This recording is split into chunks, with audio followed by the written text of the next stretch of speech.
বট বাহিনী ষড়যন্ত্র করে পায়ে পা দিয়ে নির্বাচন বানচাল করার চেষ্টা করছে। তাদের পাতানো ফাঁদে পা দেওয়া যাবে না বলে মন্তব্য করেছেন বাংলাদেশ জাতীয়তাবাদী স্বেচ্ছাসেবক দলের সভাপতি এস.এম. জিলানী।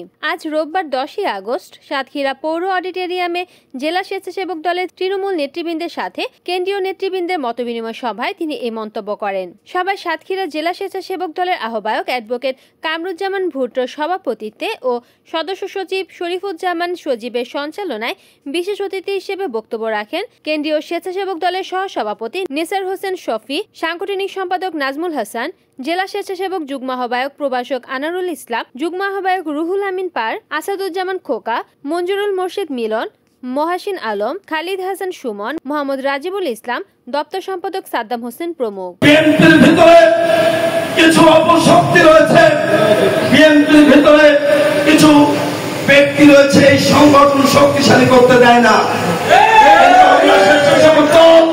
আজকে ঐক্যবদ্ধ হয়েছি।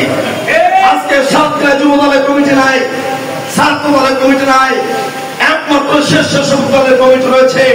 বিএনপি আমি বলেছি একটি নির্বাচনমুখী রাজনৈতিক দল।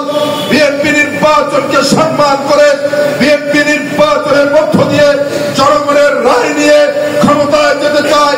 বিএনপি পিছনের দরজায় দিয়ে কখনোই ক্ষমতায় যায় নাই, আগামী দিনেও বিএনপি ক্ষমতায় যেতে চায় না। বিএনপি ষড়যন্ত্রের মধ্য দিয়ে কখনোই ক্ষমতার মসনদে অধিষ্ঠিত হয় নাই। বিএনপি কখনোই জোর করে ক্ষমতার মসনদে অধিষ্ঠিত হয় নাই। বিএনপি সবসময় নির্বাচনের মধ্য দিয়ে ক্ষমতায় গিয়েছে। রিপোর্ট করেছেন সাতক্ষীরা প্রতিনিধি আব্দুর রশিদ, NN TV।